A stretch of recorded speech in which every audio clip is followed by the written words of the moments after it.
For most people, silver is just another line on a price chart, a number that moves up and down, a commodity buried beneath gold headlines, stock market noise, and crypto hype. But markets don't break where everyone is looking. They break where no one is paying attention. Because silver is not just a metal, it is a system, and systems fail quietly before they fail loudly. For more than half a century, the global silver market has operated on a dangerous illusion. The illusion that silver does not need to be delivered. Contracts were created, trades were executed, profits were booked. Yet the metal itself rarely moved. Paper replaced reality. In futures markets, silver was never meant to be held.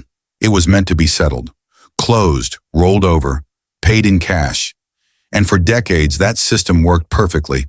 Not because it was honest, but because it was never tested.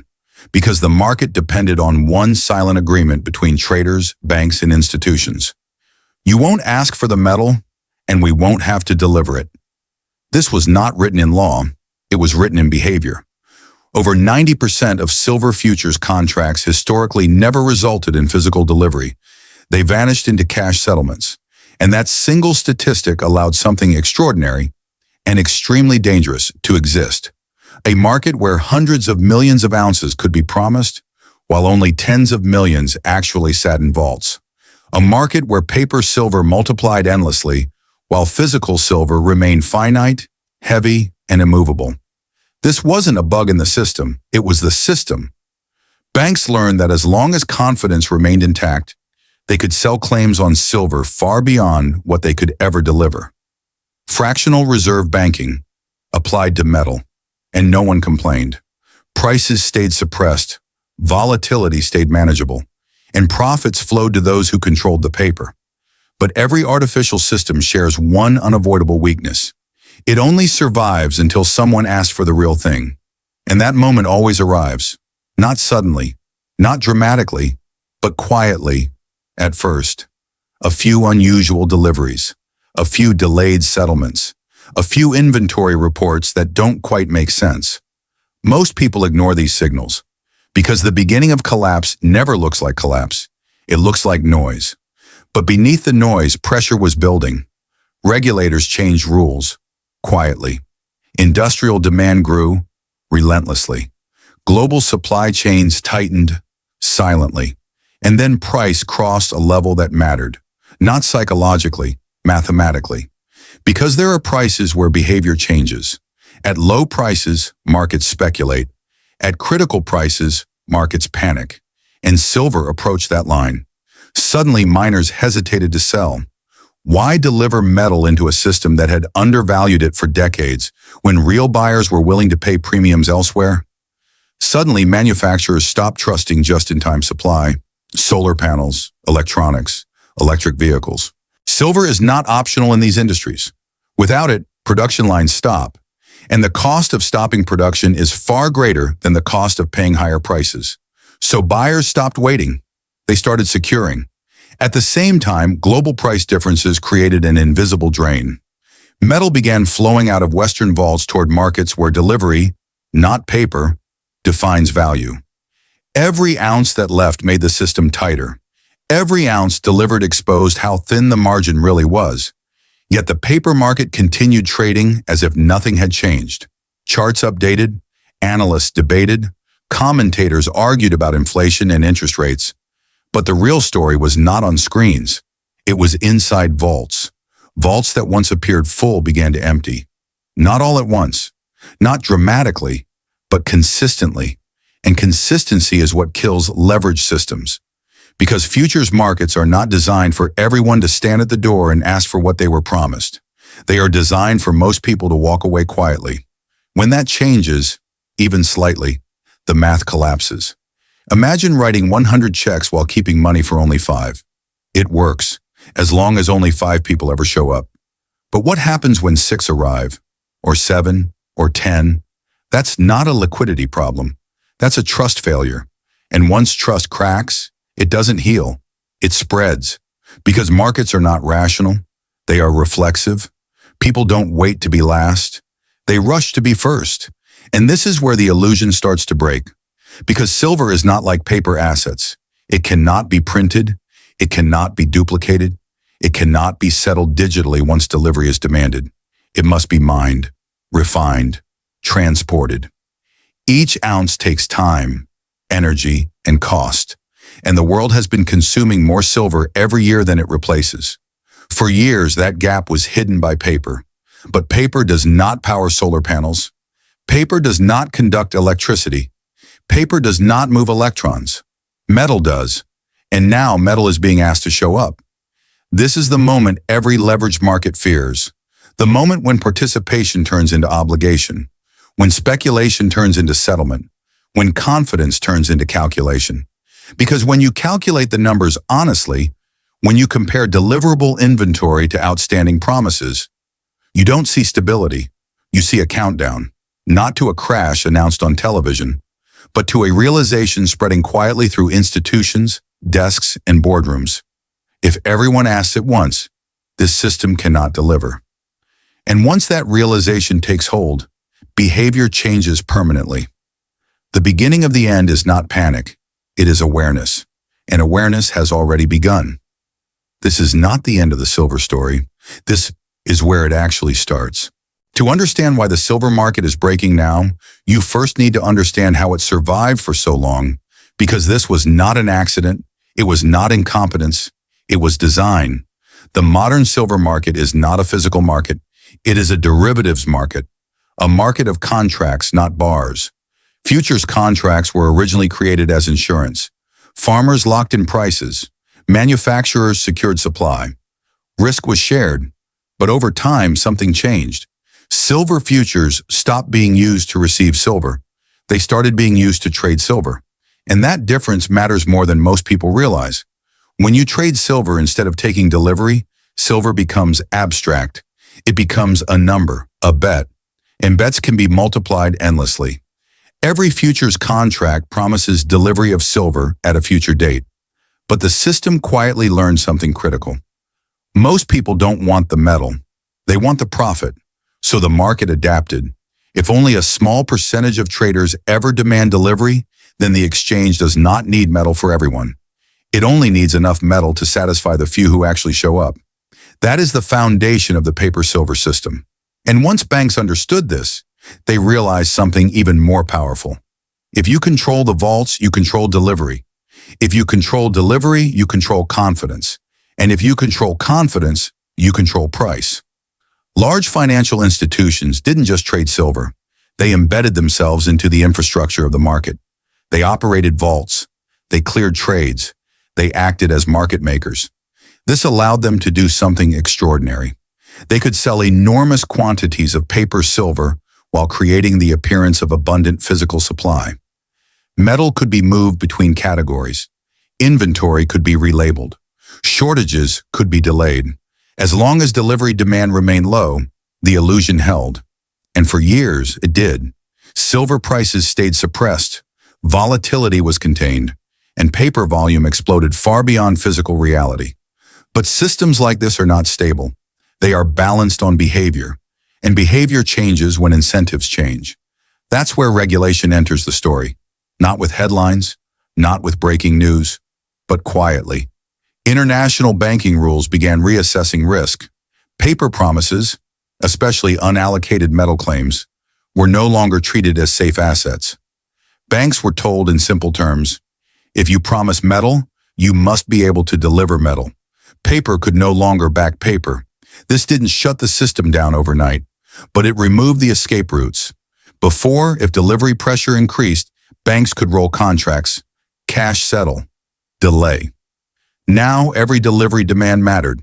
At the same time, global demand dynamics were shifting. Silver was no longer just money, it was infrastructure. The green energy transition turned silver into an industrial necessity. Solar panels require silver paste. Electric vehicles require silver wiring. Electronics require silver conductivity. There is no substitute at scale, and industrial buyers behave very differently than speculators. They don't care about charts. They care about continuity. If they cannot secure silver, factories stop. Contracts are broken. Revenues collapse. So when prices rise past certain levels, industrial buyers don't wait for pullbacks. They lock supply.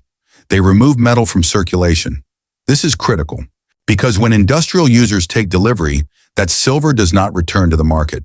It is consumed, gone. Now add global arbitrage to this pressure. When physical prices in one region exceed paper prices in another, metal moves. Not contracts, not promises, metal. Vaults begin to drain. And here's the mathematical problem. The silver market does not have a large buffer. Total deliverable inventory is small compared to total outstanding promises. That ratio stayed hidden because delivery stayed rare. But once delivery frequency increases even slightly, the system moves from stable to unstable to critical. This is where history becomes important, because this is not the first time silver has reached this point. In 1980, a physical squeeze exposed the weakness of the paper market. Too many people demanded delivery. The exchange did not increase supply. It changed the rules. Positions were restricted. Buying was limited. The market was forced lower. The lesson was clear. When paper markets face physical failure, they protect paper. But today, the environment is different. Global banking rules override exchange preferences. Industrial demand cannot be legislated away, and international markets cannot be controlled from one jurisdiction. This time, pressure is not coming from one group. It's coming from everywhere at once. Miners withholding supply, industrial users demanding certainty, global arbitrage draining vaults, regulatory pressure removing flexibility. Each force alone would be manageable. Together they are lethal, because the silver market was never designed for sustained physical demand. It was designed for turnover, for rolling contracts, for cash settlement, not for delivery, and now delivery is becoming the focus. Every ounce delivered reduces the backing of every remaining contract. Every delivery increases awareness, and awareness changes behavior. Traders begin asking different questions. Not where is price going, but can this be delivered? That question spreads, quietly at first, then rapidly. And once it spreads, the system enters a feedback loop. More delivery requests reduce inventory. Lower inventory increases urgency. Urgency increases delivery requests. This is not psychology, it is mechanics. And mechanics do not care about opinions.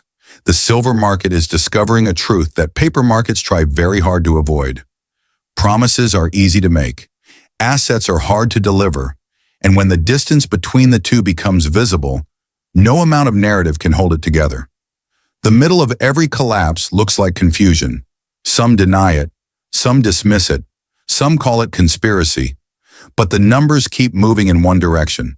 And systems built on leverage always fail the same way. Not all at once, but then, suddenly. Every market has a breaking point, not a headline moment, not a sudden crash, but a moment when belief quietly hands control over to mathematics. And once mathematics takes over, no narrative can stop it. The silver market is approaching that moment now. Because at this stage, the story is no longer about who is right or wrong. It is about how many ounces exist versus how many ounces have been promised. That equation does not negotiate. At the heart of this system sits one brutal number, deliverable inventory, not total silver above ground, not silver in jewelry, not silver in electronics. Only the silver that is actually registered, available, and legally deliverable. That number is small, shockingly small. Against it stands a mountain of paper claims, contracts that give their holders the legal right to demand real metal. For years, the market survived because almost nobody exercised that right. But now behavior has changed, and even a small change is enough, because the system does not need everyone to ask for delivery. It only needs a few percent more than usual. At that point, the math breaks. Once deliverable inventory drops below a psychological threshold, something happens that every financial system fears: a run. Not driven by panic, but by rational self-interest. Because when participants realize that inventory is limited, the smartest move is not to wait. It is to act first. And this is where the feedback loop becomes irreversible. Each delivery reduces inventory. Each reduction increases urgency. Each increase in urgency accelerates delivery demands. This is not a theory. This is how shortages form in every market, from banks to commodities to supply chains. The silver market is not special. It is just highly leveraged, which means the adjustment is faster and more violent. As inventory tightens, exchanges face impossible choices, encourage cash settlement, and admit that physical delivery is not guaranteed, or allow deliveries and drain inventory faster. Neither option restores confidence. One exposes fragility, the other accelerates collapse. And confidence is everything. Because the moment participants stop trusting paper, paper loses value, regardless of price. This is why prices do not rise smoothly during squeezes. They jump, they gap, they reset. Because price is no longer discovering value, it is rationing scarcity. History shows this pattern clearly. In every major short squeeze, there are three phases. Phase 1, accumulation and disbelief. Prices rise slowly, most ignore it. Phase 2, stress and denial. Volatility increases. Narratives clash. Phase 3, realization. And when realization hits, price moves vertically. Not because people suddenly want more, but because there is not enough to go around. Silver is now exiting phase 2. You can see it in behavior. Banks reducing paper exposure. Institutions securing physical supply. Industrial users bypassing exchanges entirely. These are not opinions. They are actions. And actions reveal what people believe far more honestly than words ever could. What makes this moment different from history is that the usual escape routes are closed. In the past, exchanges could change rules. Positions could be restricted. Buying could be limited. But today, physical demand is not speculative. It is industrial. You cannot tell a solar manufacturer to stop producing panels. You cannot tell an EV supply chain to pause electrification. Silver is not being hoarded, it is being used, consumed. And once consumed, it does not return. This is why price targets miss the point. The real question is not, how high can silver go? The real question is, at what price does supply finally reappear? Because price does not stop rising until sellers are willing to sell, and sellers do not sell until price compensates for scarcity, risk, and replacement cost. That number is always higher than anyone expects, especially in markets where paper distorted reality for years. When the paper breaks, price doesn't return to fair value. It overshoots, violently, because years of suppression unwind at once, and this is where the ending becomes unavoidable. When the silver market finally accepts physical reality, there will be a before and an after. Before, paper confidence. After, physical verification. Before, assumptions. After, audits. Before, leverage. After, scarcity. The transition is never comfortable. It never happens quietly, but it is always decisive. And the most dangerous position in that transition is believing that tomorrow will behave like yesterday. Because systems do not warn loudly before they fail.